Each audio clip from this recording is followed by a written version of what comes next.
पढ़ो दिमाग को जिंदा करने के लिए। एक जिंदा दिमाग कुछ भी कर सकता है।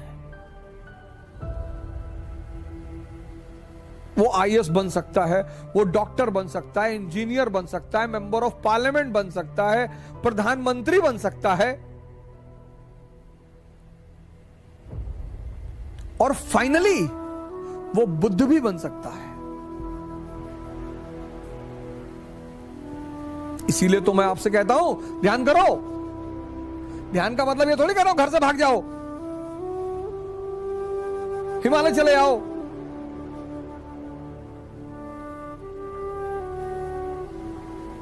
अगर एक किताब पढ़ते हो, खत्म करते हो, और उस किताब की कहानी ही तुम्हें नहीं पता।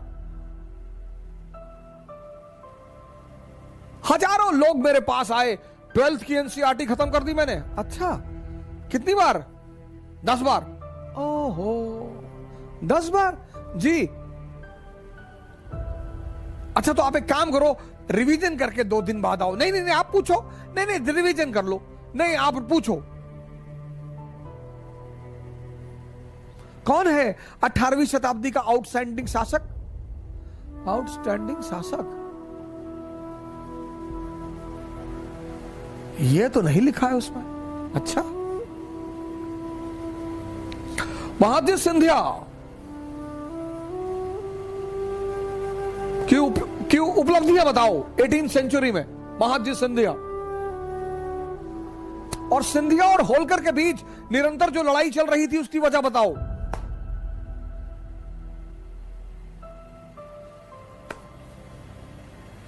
बहुत बड़ी वजह है, और वो ऐसी वजह है जिसकी वजह से ब्रिटेन ने चीन पर कब्जा किया।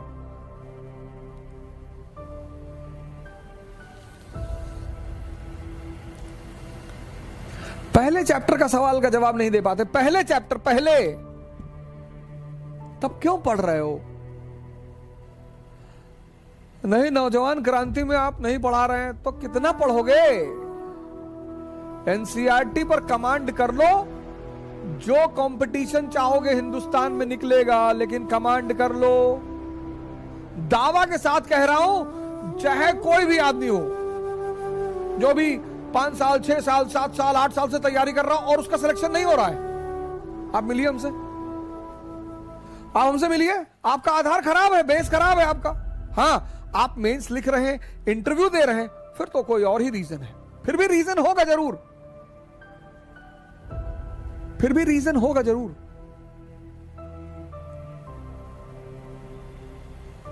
तुम्हें कहानियां ऐसी समझ में आती नहीं, तुम रटते हो तो तुम्हारे मन को मजा नहीं आता, तुम्हारे मन में ये चीजें रिपीट नहीं होती, क्योंकि तुम समझते नहीं हो।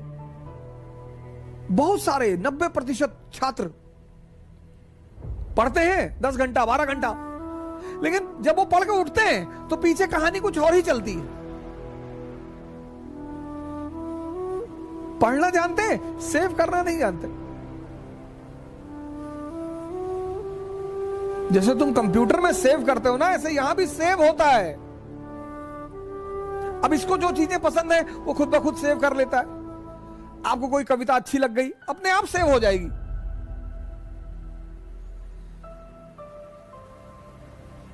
कोई दीवाना कहता है, कोई पागल समझता है, मगर धरती की बेचैनी को बस अंबर।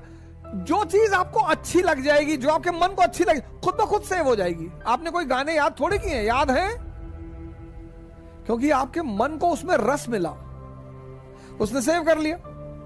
लेकिन जब आपने अमेरिकी क्रांति पढ़ी, इसको रस मिला ही नहीं, इसने सेव ही नहीं किया।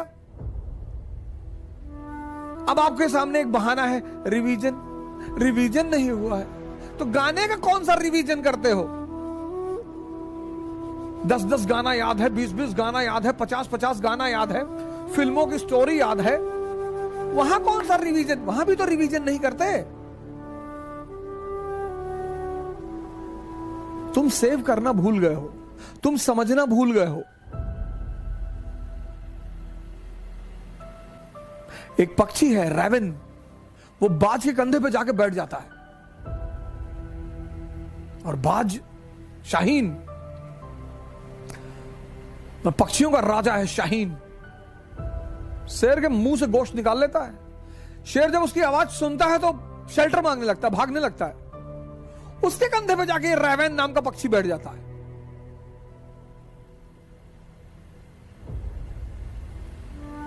तो पता है बाज क्या करता है? अपनी उड़ान बढ़ाने लगता है, उड़ान। और जैसे जैसे उसकी ऊंचाई बढ़ती रहती है, ऑक्सीजन लेवल कम हो जाता है, रेवेन को भागना पड़ता है। अपनी ऊंचाई बढ़ाओ, इतनी बढ़ाओ कि जितने लोग तुम्हें दबाना चाहते हैं उनका दम घुटने लगे, वो खुद ही भाग जाए। क्योंकि जब तक तुम कमजोर रहोगे तुम्हारा शोषण होगा। तुम किसी भी जाति के हो, किसी भी धर्म के हो, क्या फर्क पड़ता है?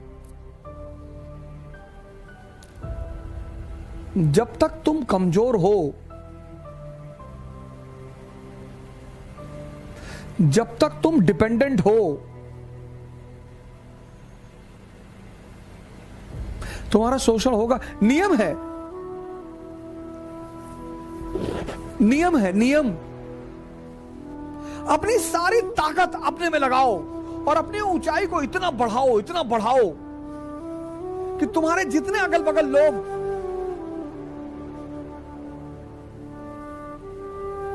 भगवान के आशीर्वाद स्वरूप तुम्हारे पीछे पड़े हैं, उनका दम घुटने लगे। जय हिंद।